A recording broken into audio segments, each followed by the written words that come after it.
Amanda Hitchcock. Thank you for joining us. Protests erupted yesterday in Louisville, Kentucky after a Louisville grand jury decided not to seek charges in the fatal shooting of 26-year-old Breonna Taylor. COVID-19 on campus seems to be under control as we head into the end of September. No new positive cases have been reported as the total amount of cases remains at 2. The college conducted around 1,600 tests this past week, pushing the total amount of tests conducted to over 5,000 tests. As we look how the state as a whole is doing, Massachusetts continues to move in a positive direction as cases continue to fall. As always, be sure to stay safe and wear a mask. In the midst of our current global pandemic, masks have become a staple of everyday life. Naturally, many variations of masks exist, but which ones are the most effective? As students start to get used to the new guidelines here on campus, many students are going outside to spend time with their friends. During these days, hours, you go to any of the housing greens, you are bound to see people catching cornhole or spike ball as students figure out ways to spend time with their friends without breaking housing rules. Students are still supposed to wear their masks and while outside and are asked to socially distance when possible.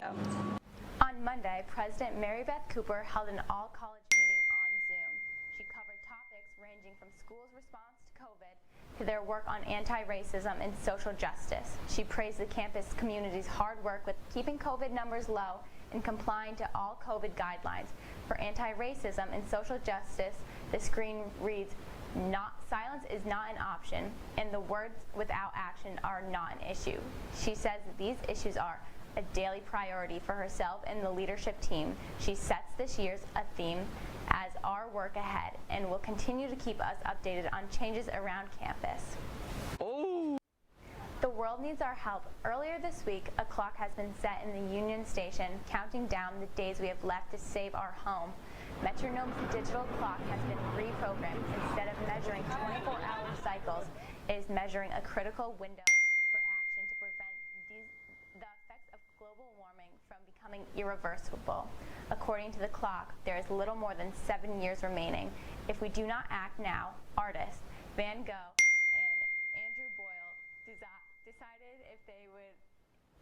if it would make the most impact if it was displayed in largely public space such as New York. Next time you're contemplating throwing out a plastic bottle, just know the clock is ticking. Before you go out and clean the earth, stay tuned as Daniel Curran has all your weather news. Stick with us. It's that time of year again here at Springfield College, and as the annual Fall Festival was held this past Friday on the Administration Green, the Fall Fest looked a little different this year. It felt the same with kind of fun activities for students to take part in. The event took place from 5 to 7, and there was a massive line by the moment it started. Students were first directed to the table where they were given a free apple cider donut, a paintbrush and paint, a pumpkin for decoration. The two main attractions of the event, however, were obviously a food truck as well as an axe throwing for the students. Events like these are always a big hit with students, leading them wanting more fun activities throughout the year.